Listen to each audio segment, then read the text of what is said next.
Olá, meus amigos do Jornal Impacto e da TV Impacto, estamos de volta. Hoje o nosso convidado é mais um pré-candidato ao cargo de reitor da UFOPA. Desta feita, quem nos visita aqui, e temos o prazer de receber o professor Tiago Vieira. Nós vamos conversar com ele, a exemplo do que já fizemos com outros pré-candidatos, para saber as suas ideias, o que é que ele pretende no caso, e o que é que o levou até a pleitear uma pré-candidatura e, quem sabe, depois, já de homologada, uma candidatura. Prazer recebê-lo aqui, professor Tiago. Prazer meu, Oswaldo.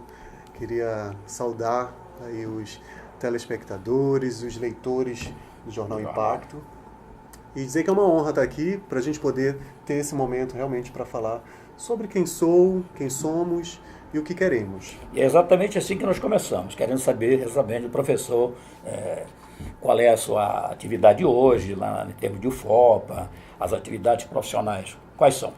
Bom, deixa eu me apresentar. Eu sou Tiago Vieira, sou professor da Universidade Federal do Oeste do Pará.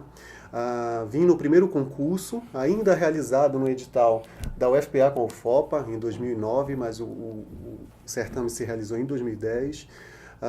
Cheguei aqui em Santarém em abril de 2010, eu sou de Belém, sou engenheiro florestal, tenho mestrado em ciências florestais, doutorado em ciências agrárias.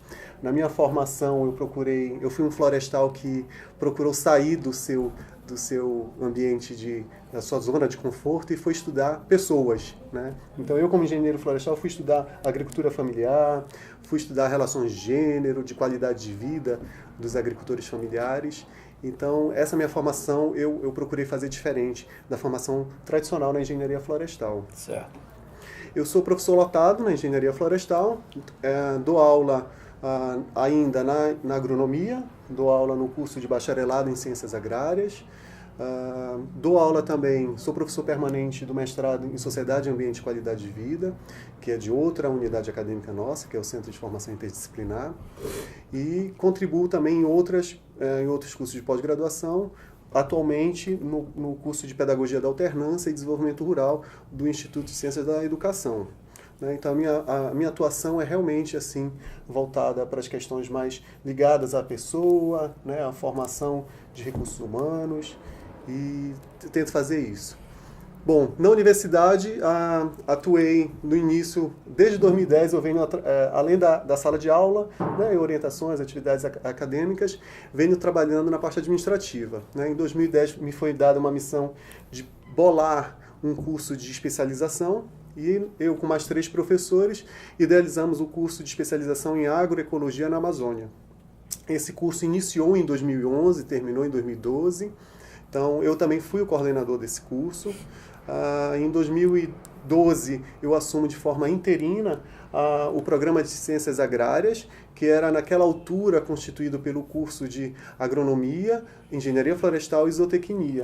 Nessa oportunidade, Oswaldo, eu fui responsável por protocolar ao MEC o pedido de reconhecimento desses 3 cursos. Hoje, esses 3 cursos são nota 4 na nossa universidade, numa escala que vai de 1 a 5. Né? Em 2000, eu assumi interinamente esse programa de ciências agrárias porque a coordenadora na época saiu de licença maternidade. Na volta ela resolveu se dedicar à maternidade e eu fiquei então como coordenador depois efetivo desse programa. A gente conseguiu, foi uma luta nossa, conquistar que cada coordenação tivesse o seu coordenador e não só uma pessoa para os 3 cursos. Aí eu fui, então, o primeiro coordenador da engenharia florestal. 3 meses depois, eu fui convidado pela professora Raimunda Monteiro, exercendo o mandato de reitora pro tempore, naquela altura, para assumir a diretoria de cultura da universidade, ligada à Pró-Reitoria da Cultura, Comunidade e Extensão. 4 meses depois, então, eu assumo a titularidade da Pró-Reitoria da Cultura, Comunidade e Extensão. Então, sou pró-reitor da PROCE, né, como a gente chama, desde 2014 até aqui. A PROCE, né, a Pró-Reitoria da Extensão, me permite, então, entrar no Fórum Nacional de Pró-Reitores de Extensão e que a nossa atuação passa, né, o FOPA passa a ser conhecida nacionalmente dentro da extensão, e nesse mesmo fórum a gente discute cultura, né? Então, a cultura também amazônica, a cultura daqui da região passa a ser conhecida pelos nossos colegas das outras universidades públicas. E aí, em 2016, eu assumo a Regional Norte, né? Então, em 2016, eu fiquei responsável pela região Norte dentro desse fórum, e em 2017, agora, eu passei o bastão para a Universidade Federal de Roraima. Olha, aí o currículo, então, apresentado pelo professor Tiago. Agora, como é que o senhor avalia, já que o senhor falou no início, que quando começou a UFOPA, o senhor já vinha de lá, do concurso que foi realizado antes da instalação dela aqui. E de lá até hoje, 2017, qual a sua avaliação no passo a passo? Como é que está a UFOPA? Ela está em passo acelerado, está muito lento? Eu acho que se nós pensarmos que a universidade tem 7 anos e meio, aí, chegando, na verdade, no 8º ano, né, eu acho que a gente está num ritmo normal. Né? Se a gente olhar para trás, né, para as universidades que hoje têm 60, 100 anos, possivelmente, quando elas tinham 8 anos de idade, elas não tinham a estrutura e o pessoal que nós temos. Né? Então, eu acho que se a gente comparar as universidades hoje consolidadas, a gente está no caminho certo. A gente tem problemas, né? Mas a gente precisa saná-los. Né? Então, se a gente olhar, em 2000, na entrada da universidade, a ideia foi investir em pessoal, investir em corpo docente, investir em servidores técnicos administrativos em educação. Então, essa foi uma grande prioridade da gestão do professor Seixas. Né? E eu estou hoje aqui por causa dessa prioridade que foi dada no passado. Né? Em 2011, a universidade investe, então, ousa, né, em abrir um processo seletivo para entrar de 1.200 alunos. Né? Então, naquela altura, a gente não tinha grandes estruturas, né, para receber esses 1.200. E aí, talvez, aí comece o nosso problema de infraestrutura, que hoje eu acho que seria um grande problema da nossa universidade. Um gargalo. Um gargalo. Né? Tá certo. Agora, em toda essa avaliação sua, chegou ao momento em que, neste instante, o seu nome é apresentado como pré-candidato a reitor. E nós sabemos que houve uma separação. Quando esteve aqui o vice-reitor, ultimamente, numa entrevista, que não foi como pré-candidato, mas postulava-se a candidatura dele, na reitor, e o senhor apareceria na chapa com o vice, o professor Anselmo Colares. E, nesse caso, houve uma separação. Hoje, ele se lança pré-candidato com uma chapa e o senhor está se lançando pré-candidato em outra. Por que houve isso? Eu acho que é a diversidade de ideias. A nossa universidade é conhecida, acho que até nacionalmente, pela diversidade cultural. E é claro que a diversidade de ideias ela vai surgir. E a democracia permite isso. E a democracia permite isso. Graças a Deus. Graças a Deus. Então, o professor Anselmo é uma pessoa muito querida, muito respeitada, né, que eu tenho muito apreço. E havia um coletivo que me sugeriu, me recomendou, né, que naquele momento eu não saísse de vice, que eu apoiasse a chapa, né, e assim eu fiz. Né, então, a conversa foi nesse sentido, né, de eu anunciar que eu saio da vice, mas continuo apoiando. Né. E, então, professor, eu estava viajando quando ocorreu isso, vim para cá, fiz uma reunião, apresentei essas questões, fizemos reunião e o professor no dia seguinte também achou por bem que não deveria também vir e que abrir espaço para uma nova candidatura.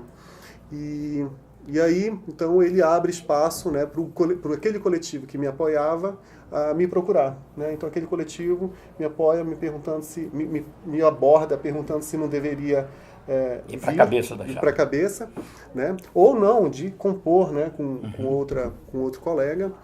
E aí foi se desenhando, primeiro eu na cabeça, né? E até que realmente a gente, então, consolida, né, a proposta, e assim, então vem uma proposta como pré-candidato a uma das chapas. Né? Aí hoje o professor também tem uma pré-candidatura, né? Aliás, a qual a gente respeita, né, e consideramos como válidas. Né? Aliás, hoje nós estamos já, Rafael, para informações, hoje é o último dia para inscrição de chapas. Né? Hoje é o dia 27, é sexta-feira, e já está inscrita uma chapa. No momento que estamos fazendo essa entrevista aqui com o professor Tiago, né, tem uma chapa. E outras serão inscritas com certeza até o final do dia de hoje. Então, por isso que todo mundo aqui é apresentado como pré-candidato, porque depois da inscrição vai para avaliação, depois, se for homologado, aí sim é que passa a ser candidato. Professor, e nessa questão aí, o senhor decidiu então aceitar o desafio do grupo, que o incentivou a se lançar pré-candidato. Com certeza já tem o nome do vice, ou da vice, não sei, e gostaria de saber o seguinte, rapidinho, dentro desse nosso contexto aqui de pré-candidaturas, qual seria, assim, na sua visão, a proposta ou o plano que o senhor apresentará à comunidade acadêmica? A nossa ideia é que para a universidade a gente deva garantir o cumprimento do papel da universidade em prol da sua função social, né? Que é garantir uma formação digna para os nossos estudantes, contribuir para o desenvolvimento social da nossa região, né? Não só do nosso entorno próximo aos muros da universidade, mas realmente da região. A região oeste do Pará, que é a nossa missão, são 20 municípios, né? Então, até onde nós estamos indo, né? O que estamos fazendo? Então, a ideia é que a universidade possa realmente, né, sair do seu espaço, dos seus campi, né, e realmente contribuir para o desenvolvimento social, socioambiental da região que ela está inserida, né? Então, para isso, a gente vai... A ideia é validar todas as ações que já foram feitas, né, desde a gestão do professor Seixas Lourenço, né, passando pela gestão da professora Raimunda Monteiro, sabemos dos avanços que... Aquela história, né, igual na política partidária, da administração pública. Aproveitar o que está sendo bom e aperfeiçoar o que pode ser aperfeiçoado. A gente acha que com coragem e compromisso a gente pode realmente chegar aí, né? É coragem, porque a situação está adversa no país em termos de recurso financeiro, né? E a gente tem um compromisso, né? Apresentamos uma chapa de professores jovens, né? A gente pensa que o nosso compromisso é realmente em prol da universidade, né?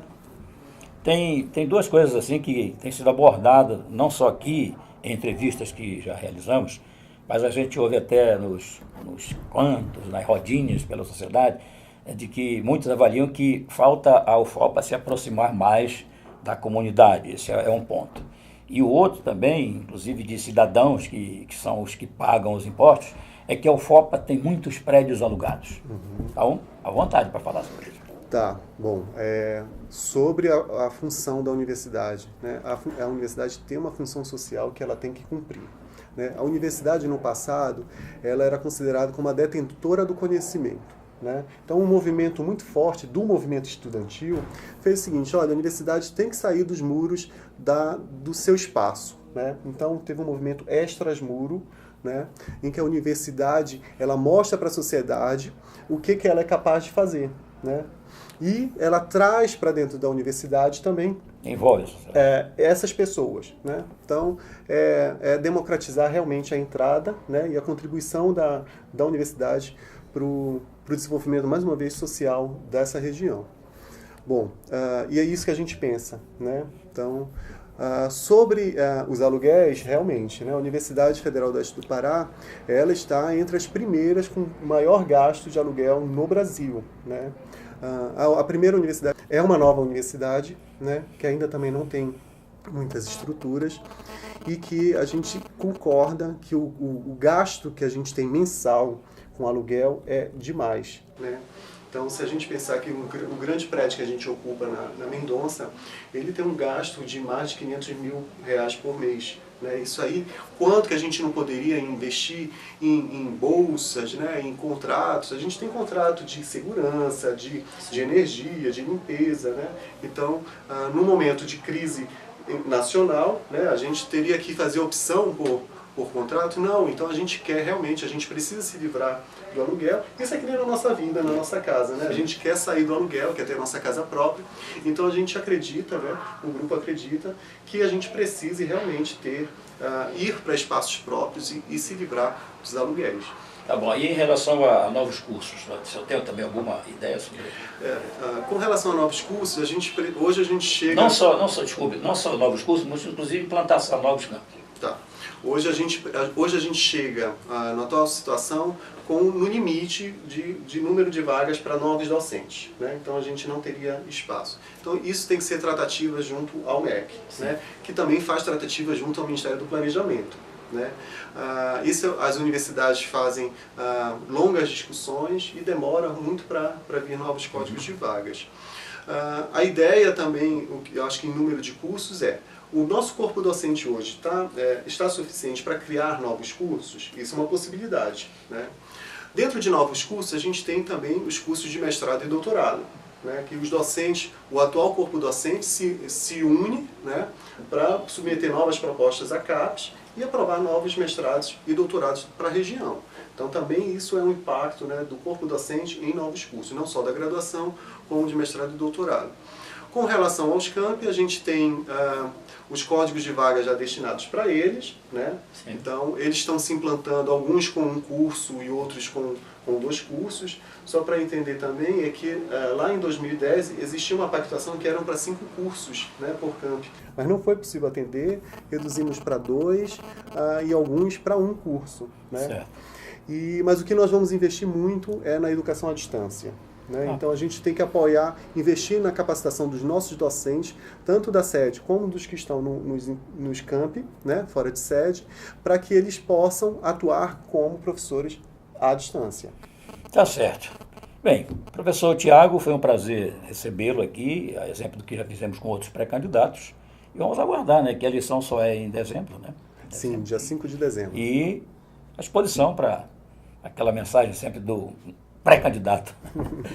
Eu queria agradecer a oportunidade, o espaço, dizer que esperamos juntos, com muita coragem, com o nosso compromisso diário, poder inovar para fazer várias ações, né, para a universidade em prol do avanço dela, né? Então, esperamos que a gente possa ter realmente o avanço da nossa universidade. Faltou só dizer o nome do vice. A nossa pré-candidata a vice é a professora Isaura Costa, ela é geógrafa, tá? Ela é do Instituto de Ciências da Sociedade e entrou também em 2010, assim como eu. Tá certo. Nós agradecemos mais uma vez aqui a presença do professor Tiago e a TV e o Jornal Impacto, mais uma vez, cumprindo o seu papel, levando a informação à sociedade. Até a próxima. Obrigado.